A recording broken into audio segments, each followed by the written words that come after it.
It's Tuesday, July 26th, 2022. I'm Jackson Bird. Today, let's take a visit to the Museum of Failure. Plus, robot spider zombies. Not a new comic book series, but an actual experiment from mechanical engineers in Texas. And the Earth's earliest animal predator has been named after David Attenborough. Here's some cool stuff for your ride home. You know how some people are visual learners and some are auditory learners? Sometimes I like to joke that I am a mistake learner. It doesn't matter how much I try to prepare or practice or pay attention, I usually mess things up the first several times I try them. After that, I typically get it, but making mistakes is an important part of the process for me. That is a belief shared by Dr. Samuel West, an American Icelandic clinical psychologist and founder of the Museum of Failure. The Museum of Failure is a collection of over 100 failed innovations. The collection has been exhibited in Sweden, Shanghai, Paris, Taipei, Hollywood, the Mall of America, and is currently running at South Center Mall in Calgary. They also do mini pop-ups for smaller events, and you can view most of the items in a virtual tour online. The Museum of Failure describes itself as, quote, a collection of failed products and services from around the world. The majority of all innovation projects fail, and the museum showcases these failures to provide visitors a fascinating learning experience. Every item provides unique insight into the risky business of innovation. Innovation and progress require an acceptance of failure. The museum aims to stimulate productive discussion about failure and inspire us to take meaningful risks. End quote. And I love all of that because, yes, a lot of the collection is just a funny stroll down memory lane or a surprising WTF experience. But the ethos is that, hey, a lot of these mistakes led to huge successes down the line. The museum has been getting some extra attention this past week thanks to a viral Twitter thread from writer Trung Phan showcasing some of the more bizarre products in the collection. So I decided to take the virtual tour and go digging for more. Now, there are all the hits that you'd imagine: Betamax, HD DVDs, New Coke, Google Wave, mini discs, the DeLorean, but also a host of more obscure failures, or at least ones that you may not have thought about in a while. Here are some of my favorites. Let's start with the Nike Magneto. On the market from 1995 to 1997, the idea was cool-looking sunglasses that didn't have arms. Really, the most 90s invention I could think of in hindsight. The problem was the only way for the sunglasses to stay on your face, since they didn't have arms, was by gluing magnets to your head for the sunglasses to clip onto. And that wasn't a hack, that was by design. So, yeah, no surprise these flopped. Another one that I would have bet good money was fake, but is actually still for sale and even got a $25,000 investment on Shark Tank, is the Euro Club. It looks like a golf club, but it's actually a urinal. Now, on the one hand, the inventor clearly knew his market. Older dudes, aka a lot of the people on the golf course, have to pee a lot. On the other hand, sticking your junk into a golf club in broad daylight while surrounded by other people does not really match the dignity of a country club, even with the privacy shield, aka a small towel, that the Euro Club came with. As the Museum of Failure put it, quote, low-budget late-night infomercials reduced the status of the Euro Club to a funny gag gift for that golfer friend who already has everything, end quote. Next on the list, existing for just 1 year in the fledgling online commerce days of 2000 to 2001, was QCat, C-U-E CAT, a cat-shaped handheld scanner, so you could scan codes in, say, a magazine, and then be sent straight to the product listing online without having to type anything like a URL. Now, I love this one because you could tell that the inventor thought that it would be as ubiquitous as the mouse, hence going for the matching cat shape and name. Alas, as more people got used to typing in URLs and navigating websites, having a whole extra device just to scan codes didn't really seem necessary. Now here's one from the 1970s, Growing Up Skipper. Skipper is Barbie's little sister, and in 1975, Mattel decided maybe it was time to age the doll character up a bit, and teach young girls a thing or two about puberty in the process. When kids rotated the arm of growing up Skipper, the doll grew an inch in height and also grew breasts. If you rotated the arm back, she shrunk down to her prepubescent height and the breasts went away. Or, as the commercial from the 70s horrifically described it, quote, "Change her instantly from a little girl into a tall, slender teenage doll," which is something you can't do. You can have fun with Skipper as a little girl, and suddenly you can make her grow up enough to wear her glamorous teenage skirt. End quote. Yes, Mattel, little girls can have fun, but as soon as puberty hits, they are only allowed to be slender, glamorous, and wear skirts. Not shockingly, given the way it was marketed, and just the whole developing breasts thing in general, the doll was criticized for sexualizing teenage girls and stopped being sold after 4 years.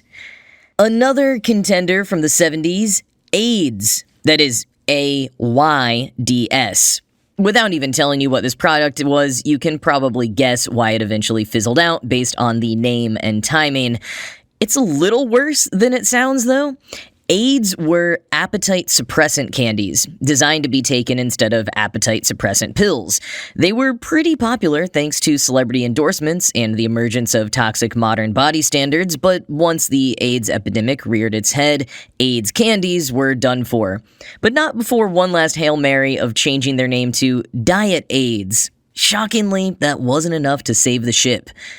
Speaking of sexual health, here's a product that was available from 2006 to 2008 and is absolutely horrifying: the spray-on condom.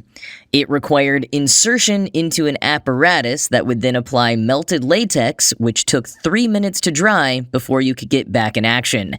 Needless to say, it was a scary and impractical solution for people, so it never took off, although it has been tried again in slightly different forms by other inventors and institutions over the years. Another product that seems slightly out of a nightmare is Gerber Singles. Sometime in the 70s, Gerber thought to itself, hey, we've been ruling this whole baby food business for almost half a century. Maybe we should try expanding. So they launched a series of pureed adult food in jars. The Museum of Failure shows off 2 empty jars labeled as Beef Burgundy and Blueberry Delight. And like the spray-on condom and many other inventions in this museum, I get where they were going with this. The 70s in particular were a time when adults were looking for convenience in the home. For a few decades at that point, people had been predicting that we'd one day take all of our food in pill or tablet form. I mean, heck, think of the chewing gum dinners in the 1971 Willy Wonka movie. But as Gerber Singles proved, there is a reason we still don't have full meals or entrees in pill, gum, or pureed form. It's not a lack of technology, it's because, turns out, most people actually like to enjoy their food. Now, I want to end with a product that my older brother would have gone absolutely nuts over if it had been under the Christmas tree in 1990, the Nintendo Power Glove. Officially licensed as a Nintendo accessory, but not designed or made by them, it was supposed to be a breakthrough in virtual reality technology, as the first ever mass-marketed wearable video game controller. Unfortunately, it didn't really do much of anything. It had a bit of a high barrier of entry for installation and learning how to use it, and when you did, it didn't work that well or do all that much.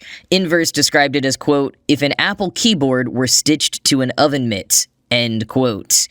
And despite becoming a bit of a joke over the years, you could make the argument that the Nintendo Power Glove was still a breakthrough in virtual reality because the motion control technology it employed, pioneered by Thomas Zimmerman, led directly to the Nintendo Wii years later. Like so many innovations in the Museum of Failure's collection, it was something that was kind of ahead of its time.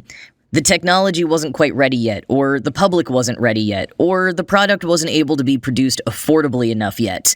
But the failure would either lead to subsequent iterations that eventually took off, or would inspire other burgeoning inventors to create a more successful version in the future.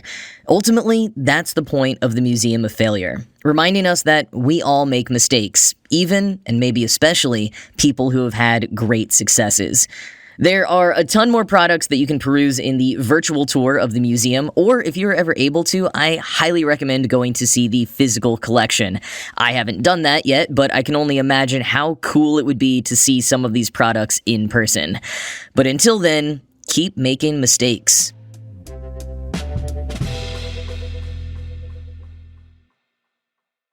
It's Frankenstein meets Frank Marshall's arachnophobia. A team at Rice University in Texas have started using the corpses of wolf spiders as conduits for robots. They call this new field necrobotics. Quoting Science Alert, "Weirdly, spider legs don't have muscles for extension, but instead move their legs via hydraulic pressure. They have what's called a prosoma chamber, or cephalothorax, which contracts, sending inner body fluid into their legs, making them extend. When they die, the hydraulic system doesn't work anymore. The flexor muscles in the spider's leg go into rigor mortis. But as the muscles only work in one direction, the spider curls up. And while most man-made robotics components are quite complex to manufacture, spiders are complex already, and unfortunately for arachnophobes, are in plentiful supply. Spiders are also biodegradable, so using them as robot parts could cut the amount of waste in robotics." End quote. All very cool and I guess convenient, but why turn dead spiders into robots? The team says the point is to repurpose them as mechanical grippers for very small objects, like in electronics, or for other insects, even ones that outweigh them. Quoting further from Science Alert, "The team inserted a needle into the spider's prosoma chamber and created a seal around the tip of the needle with a glob of superglue. Squeezing a tiny puff of air through the syringe was enough to activate the spider's legs, achieving a full range of motion in less than 1 second. The team were able to make the dead spider grip onto a small ball and used that experiment to determine a peak grip force of 0.35 millinewtons." End quote. They also had the necrobotic grippers manipulate a circuit board and found that they could reliably lift more than 130% of their body weight, sometimes more. Daniel Preston from Rice's School of Engineering said of potential applications in a statement, quote, "There are a lot of pick-and-place tasks we could look into. Repetitive tasks like sorting or moving objects around at these small scales, maybe even something like assembly of microelectronics." End quote.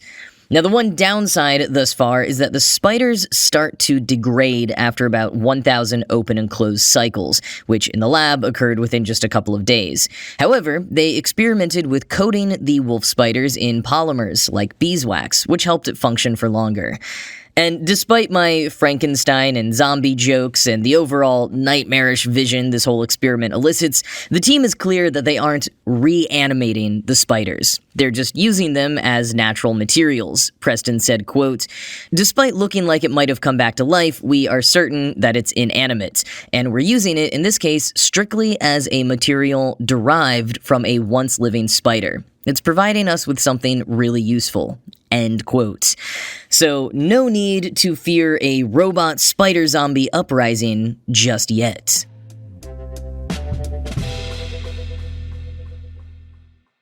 Well, after being named the champion of the whole dang Earth earlier this year, David Attenborough has just received another honor. The world's earliest known animal predator has been named after the legendary British broadcaster. Aurora lumina attenboroughi is the earliest known creature to have a skeleton, and is related to a group called Cnidaria that includes corals, jellyfish, and anemones. The 560-million-year-old fossil was discovered in Charnwood Forest near Leicester, where Attenborough himself used to go fossil hunting as a boy. The dating of this particular fossil means that modern animal groups like Cnidaria are actually 20 million years older than previously believed. Quoting NBC News, Frankie Dunn from the Oxford University Museum of Natural History said the specimen was very different to other fossils found in Charnwood Forest and around the world. Dunn said, unlike most other fossils from the Cambrian period, this one clearly has a skeleton, with densely packed tentacles that would have waved around in the water capturing passing food, much like corals and sea anemones do today. End quote. While the Attenborough bit of the creature's name is after David Attenborough, the Aurora Lumina part is Latin for dawn lantern. Dunn told the BBC that he thinks the creature looks a bit like the Olympic torch, with its tentacles as the flames. And if you look at the artist rendering in any of the articles, you can kind of see what he's getting at.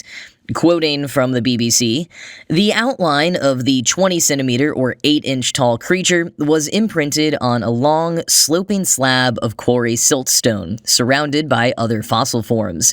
It's thought that all were smothered in a turbid flow of sediment and ash that ran down the underwater flank of an ancient volcano. The death scene was originally uncovered in 2007, when researchers cleaned the Charnwood rock face with high-pressure hoses.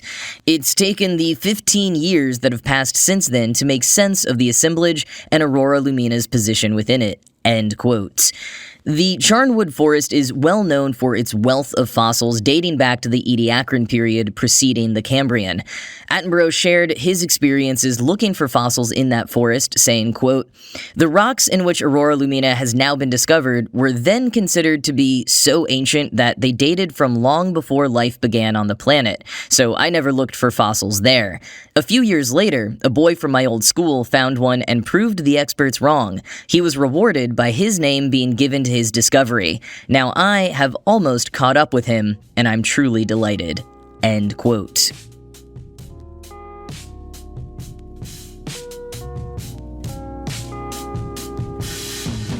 Well, that's going to be it from me for today. This show was produced by Ride Home Media. I'm Jackson Bird, and I will talk to you again tomorrow.